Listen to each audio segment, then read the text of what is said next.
Hello everyone, we are Gaming by Gaslight, and welcome to Ira, a little indie game where we are sort of time traveling, hopping around, seeing the world through a number of perspectives to get the story told. And also probably is a horrible, horrible butchery of exactly what this game is. So instead of me trying to explain it, let's jump right on in and have a look. Also, as you can see, it's currently in Kickstarter, so if you like what you see, you can help fund this game's development or something. But anyway, we'll deal with that later.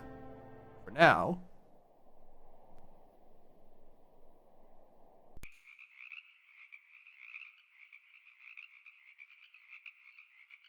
Alright, standard precautionary warning there that we're looking at stuff that is not going to be in the final product, or is not necessarily representative of the final product. The smell of rocket fuel hangs in the air, even this far outside of town. Getting us an interstellar vibe from that right away, for some reason. The year is 1932, and summer fades over the land surrounding Pilgrimage as launch day fast approaches. Anticipation fills the air, and the world's gaze is drawn to the tiny town as the final trains make their way into station. Good evening. You're listening to Pilgrimage News Radio, where the words are as true as they are fresh. I'm Cuddy Copper, and I'll be your host tonight. The town is abuzz with the launch of the Holocene only weeks away, and the Pilgrimage will once again be thrust into the world's spotlight. Earth's first interstellar vessel will depart from the Pilgrimage Launch Center, traversing the void of interstellar space in order to explore the mysteries of the lithic system. Don't forget to pick up your viewing tickets for the launch. There might be a few left if you have the pocketbook. In other news, the Martian mining season is once again upon us, and many listeners have noticed the influx of seasonal workers in town. Keep in mind that the world is watching, so please, let's all be on our best behavior, and save the hooliganism and rabble-rousing for the mines. We don't need any incidents to the press. Well, this is an interesting start so far. That poor guy at the table looked like he was dead drunk. And, there's one of those trains we were told about, bringing stuff to the rocket fuel. Or rocket stuff, things. Yes, banjo player. Well, it looks like it'll be just you and me riding the rest of this line, pal. I suppose so. I'm not sticking around here. Why? What's in the next town?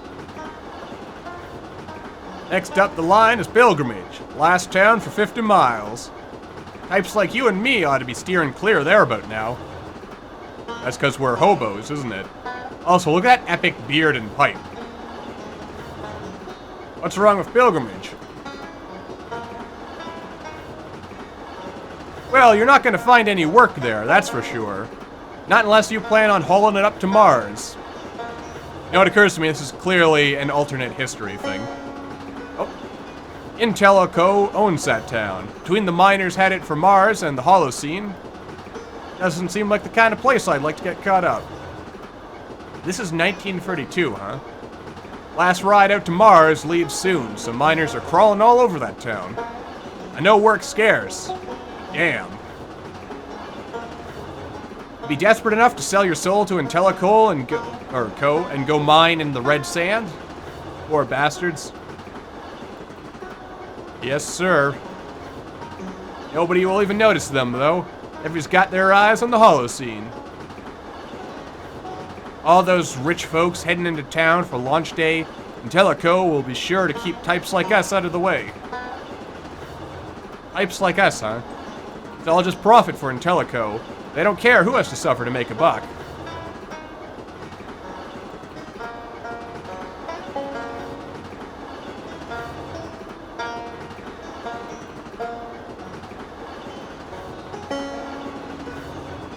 Pilgrimage, gateway to the stars. Gateway to nothing, if you ask me. Whole thing's a sham. Folks there are as poor as anywhere else. It's all a show. Well, it is the dirty furties, after all. If you're living in that town, then Intellico good as owns you. I feel like I should try to give this guy a southern twang, but I'm probably not going to pull that off. Nope, there's nothing for us there in Pilgrimage. That town is a dead end. Kind of wish there was an option to adjust the audio in this, since it feels just a touch bit loud. But I can deal with that in post-processing, so nothing to worry about there. Wonder who the other guy we were listening to the banjo guy talk to was. The guy with the cool beard and the pipe. Still miles from town, a tiny farm sits alone amongst the fields. A place a young boy named Ira calls home. Dad. Oh, Ira. Hi there. I didn't hear you come in. Oakley. Can I, I'm just finishing up the car here. Did you need something? Is there anything I can do to help? Ah, thank you, Ira. Sure, I could always use an extra hand. Time for some father-son bonding. I'm just trying to get the car back up and running before I run out of time here. Before I leave, I mean. He's going to Mars! Hooray! I can't leave you and your mother here all winter with the car breaking down every couple of miles. That's for true. Oh, he's been to Mars before, huh? Aren't you excited to go to Mars again, Da? Well, no. It's not like that, Ira. It's hard work and just feels very far from home. It isn't nearly as glamorous as all that hollow scene business going on. I know you're interested in all that, all the buzz around a ship headed to a new star. But mining on Mars, it's just work. At least the car will be in good shape before I go. Could you bring me that wrench from above the workbench? This wrench? Sure thing, Da. I don't know why I'm calling you Da. Da? Da. Daddy. Whatever we're calling you. Hey there, Dad.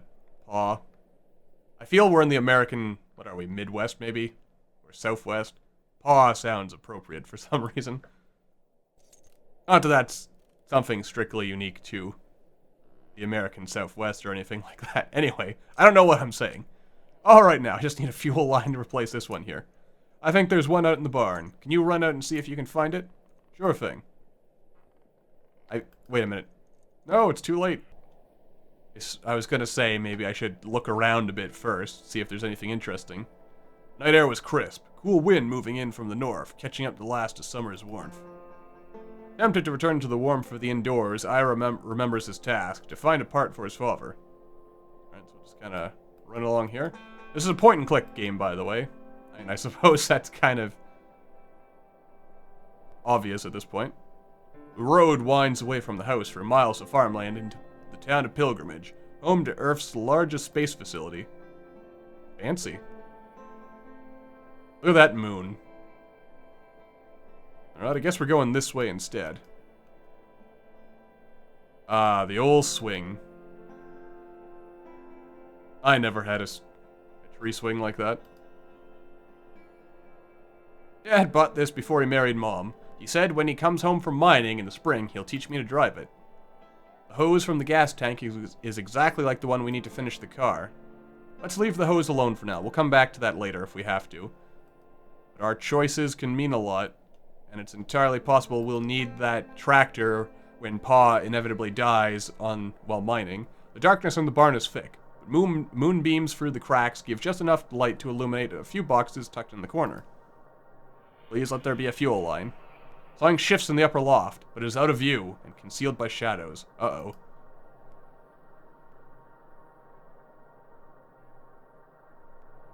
All up to the loft. What the heck was that? Ira's voice is swelled up by the darkness. There is no response. All up again. No? Okay. We want to climb up you know what, we might as well find out who's up there. It's probably just some poor guy who's caught up in the depression and all that. Ira climbs the sheer ladder to the upper loft and peers over its edge. The moonlight quickly falls off to blackness and nothing can be made out. Search the loft. We're probably gonna die, aren't we? There's gonna be a grue. Ira steps into the silent darkness, but even from this closer vantage, nothing can be seen. Memory tells him he must be near the far wall, but the feeling is that of standing in an abyss. Feel around the room. We're gonna find what's going on up here. Ira's hands meet with a metal surface, smooth and cold. The object is large, taller than he can reach, and far too wide to put his arms around. It is sturdy and finely crafted, unlike anything else on the farm or that Ira's ever experienced. It's them aliens, gosh darn it! Ira's hands continue to probe the object, and he makes contact with glass. Like a small window looking out from this strange vessel. He lays his palm upon the glass, and a startling feeling of nearness to another person falls over Ira. He recoils at the sensation, all of this seemingly impossible, but in this darkness, reason has little place. Ira makes his way back down the ladder, unsure of what he had found, and his fear subsided as he distanced himself from the device.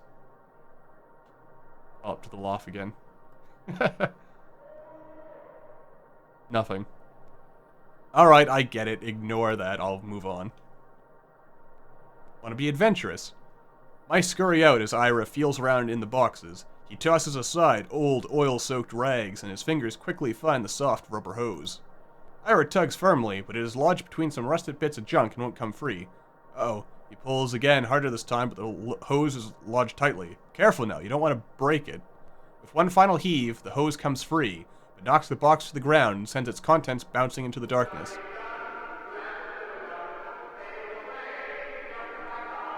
Ira's fist tightly closed around the hose. His hand flies upward with force, bumping an old radio concealed by the shadows on the wall, jostling it to life. But for the love of all that is good and holy.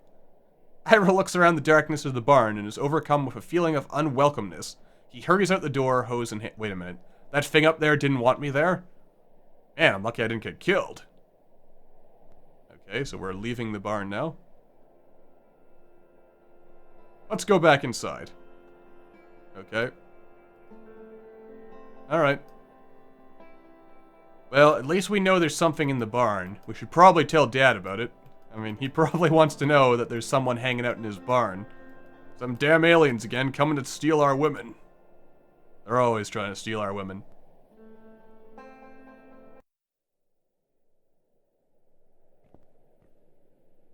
Red dust still coats the mining gear after a summer in storage. Soon it will be a world away, the only thing between Ira's father and the harsh Martian cold.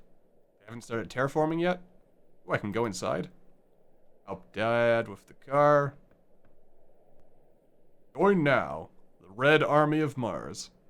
Literally, it is red because of the dust. They're possibly not communists. Ah, this damn thing. What? Oh, the hose, right. Already forgot about you, son. Hang on a second. The damn threads are stripped again. Aren't they always? Cheap Intellico trash. They make this garbage to last about a month, I swear. I can buy that. Also, why did their eyes look like buttons? Biggest company in the world, so the bastards think they can do whatever they want. Send us off to sweat and bleed on Mars for next to nothing. If it wasn't for the Union... Stand tall, comrades. Bad as things are now, before the Union we'd have a death every day. Still, most of us can barely afford to buy gear that isn't about to fall apart. Really, the company doesn't provide gear for its workers? What cheap skates. Can you believe that? We mine for them up on that godforsaken planet and we have to buy our own gear. It's a miracle we don't all die up there. Still, a lot of us do. Damn. Damn corrupt bastards. A lot of good men don't come back. There are too many widows in this town because of that damn company. Time for revolution, comrades. Son of a bitch. This has all gone to hell now. It's not so bad. At least you're working, right? Mom's getting sicker. Why didn't you lead with that? And what is with your button eyes? They're kind of scaring me. Are you an alien? Dead silence. Well, I can't. It's fine, Ira. Everything is gonna be fine. Better be. I don't want to be mining up there. I just can't think about that. Not right now. We're gonna be alright. All of us. Why don't you head in? Your mother might need a hand with dinner. Sure thing, Pop. And I think they're doing a special about the Holocene tonight on TV. You don't want to miss that, right? Go on inside, Ira. I just need to spend some more time out here getting this back together. I'll see you inside, Dad. Okay. Ira, I love you, son. So touching. But it almost makes me feel like he's saying that as if he's not... doesn't think he's coming home.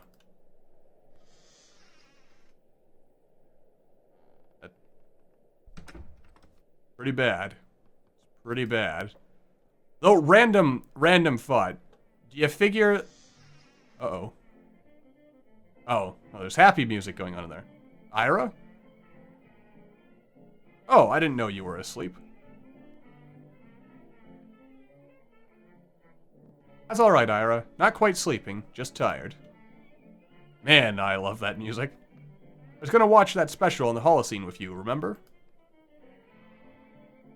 Give me a few minutes. I need to wake myself up. Poor Mom. Is everything okay? Of course, Ira. Everything is fine. Just been a hard week, with your father getting ready to leave and all. Nothing for you to worry about. Why don't you go watch your special? You can tell us all about it at dinner. Oh, I never did start dinner cooking. Could you go and do that for me? All you have to do is put the pot on the stove. Everything is made. After you do that, you can go and get your father so we can all eat. Okay. Sounds fair. That would be lovely. Man, rough times. Thank you, Ira. I'll see you out there soon. I love you. Man, I'm getting a feeling like everyone's leaving. We have a piano?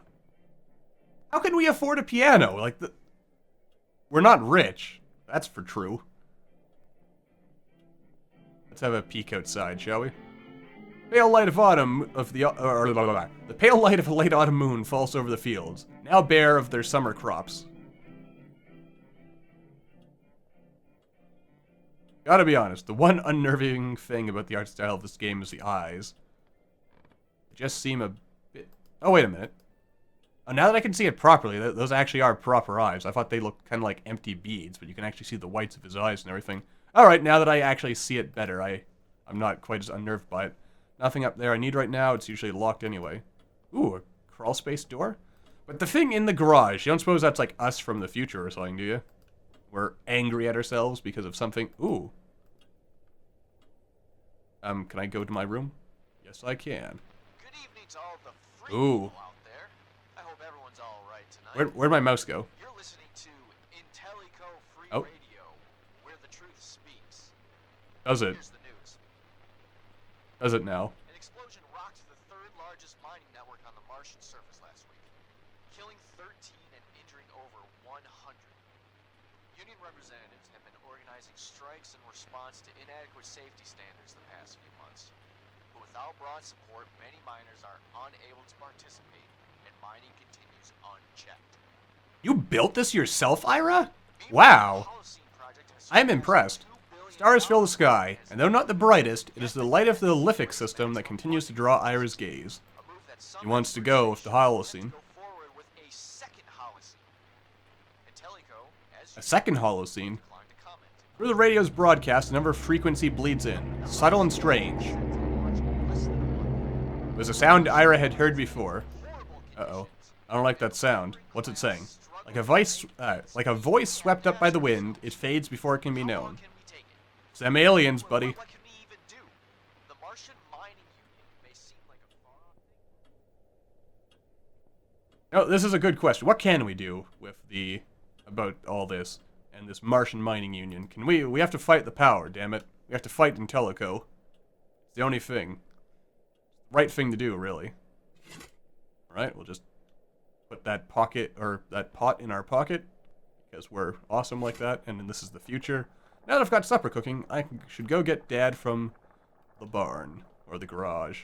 Ah, medical papers. Let's have a look. Medical terminology was too foreign for Ira to make any sense of, but he could read his parents' faces when they returned from the doctor with these scraps of paper. The words were meaningless. The only option was to wait. Really, Ira? You built a radio, but you can't figure out what the medical stuff is saying? I know, that's unfair. Naturally... The music's getting kind of ominous here. Did the fire burn out? Uh-oh. There's static. Something's going on. Ma? You okay, Ma? Uh-oh. I don't like this. Are these pictures off kilter all of a sudden? I don't like that. Uh-oh. The door opened on its own. Either that or Ira's telekinetic. What in blazes just happened?